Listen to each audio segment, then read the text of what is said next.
অতীত মানে 70-তে যখন আমার সিনিয়ররা ছিলেন সেটাও খুব সুন্দর সময় ছিল।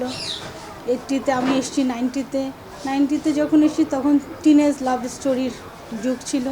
আমি বেশ কতগুলো টিনেজ লাভ স্টোরি করেছি, সামাজিক ছবি ছিল, সবাই ফ্যামিলি নিয়ে দেখার মতো ছিল,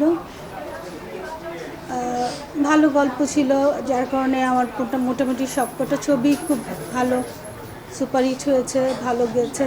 আমি তো কাজ করেছি ইন্ডাস্ট্রিতে, এটা হলো যারা প্রডিউসার তারা বলতে পারবে তারা কেন ছবি এখন প্রডিউস করছে না।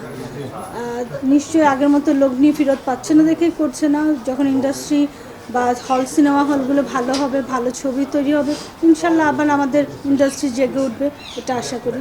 আমার সময় কাটানোর অনেক কিছু আছে। আমি এখন এই করোনাকালীন ঢাকার বাইরে আছি, গ্রামে আছি। গ্রামে নাইমের সাথে নাইমের কাজগুলোতে সাহায্য করছি। আর আমার 2 মেয়ে, ওরা দুজনেই ইউনিভার্সিটিতে পড়ে। ওরা এখন ঢাকাতেই মানে আমার সাথে থেকে ওরা অনলাইনে ক্লাস করছে। তো বাচ্চাদের দেখে, সংসার দেখে এবং কাজকর্ম করে কিছু সোশ্যাল ওয়ার্কও করি, ওগুলোতে চলে যায়। আমি আসলে খুব কম সময় কাজ করেছি, তো 91 থেকে 96। তো 96-এ আমার যে জুটি ছিল নাইম, তার সাথেই আমার সময় কাটে। তো আমরা পুরনো গল্প করি, আমরা পুরনো গান শুনি, আমরা কোনো দিন বসে পুরনো ছবি দেখি, ওই আমাদের দুজনের মধ্যেই সীমাবদ্ধ। খুনসুটি তো প্রতি মিনিটে মিনিটে হচ্ছে, আমরা সারাক্ষণই ঝগড়া করি আর সারাক্ষণই ভালোবাসি। লম্বা সময় পার করার কিছু কারণ হলো যে আমরা দুজনেই আসলে স্যাক্রিফাইস করতে জানি।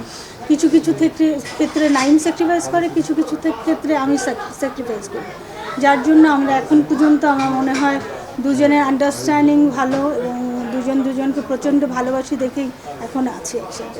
এটা আমরা গ্রামে যেরকম এলাকার ছেলেরা যারা আছে বা মেয়েরা যারা আছে ওদেরকে নিয়ে ক্রিকেট টুর্নামেন্ট করে থাকি, ব্যাডমিন্টন টুর্নামেন্ট করে থাকি। তারপর ওদের যে কোনো কিছুতেই ওরা যেটা করতে চায় না কেন আমরা সেটা উৎসাহ দিই, আমরা ওদের পাশে সবসময় থাকি। প্রায় 10-15 বছর ধরেই চলে আসছিল, আমাদের কাজের মাঝখানে ওটা ছিল।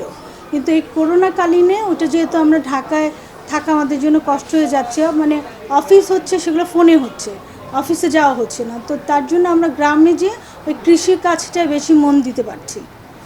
আগে নাইম অনেক আগে থেকে মাছ চাষ করেন, অনেক আগে থেকে নাইমের খামার ছিল, অনেক আগে থেকে কৃষি, যেরকম আমার আল্লাহর রহমতে আমি মানে আমার বাড়ির সব সবজি চাল এগুলো আমার ওখান থেকেই আসে, আমার বাজার থেকে কিনতে হয়।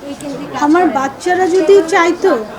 বাচ্চারা যদি বলতো যে আমরা কেউ মিডিয়াতে আসতে চাই, তাহলে আমি আর নাইম কেউ মানা করতাম না, কিন্তু আমাদের প্রথম শর্তই থাকতো পড়াশোনা শেষ করে আসতে হবে।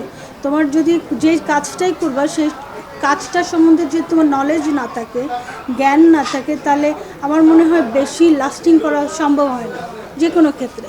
তো ওরা যেটাই করতে চাক না কেন আমি চাইবো ওরা যেন সেটা জেনে পড়ে তারপর কাজটা করে। আসলে আমি এটা নিয়ে কিছু বলতে পারবো না, কারণ আমি নতুনদের নিয়ে কাজ করিনি।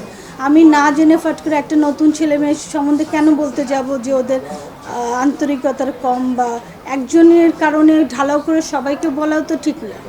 হ্যাঁ, ওরা তো আমার তো মনে হয় ভালোই করছে, ওদেরকে অপরচুনিটি দিতে হবে, ওরা তো ওরকম অপরচুনিটি পাচ্ছে না, পেলে তারপর আপনারা বলতে পারবেন যে হ্যাঁ ওরা খারাপ কাজ করছে বা পারছে না।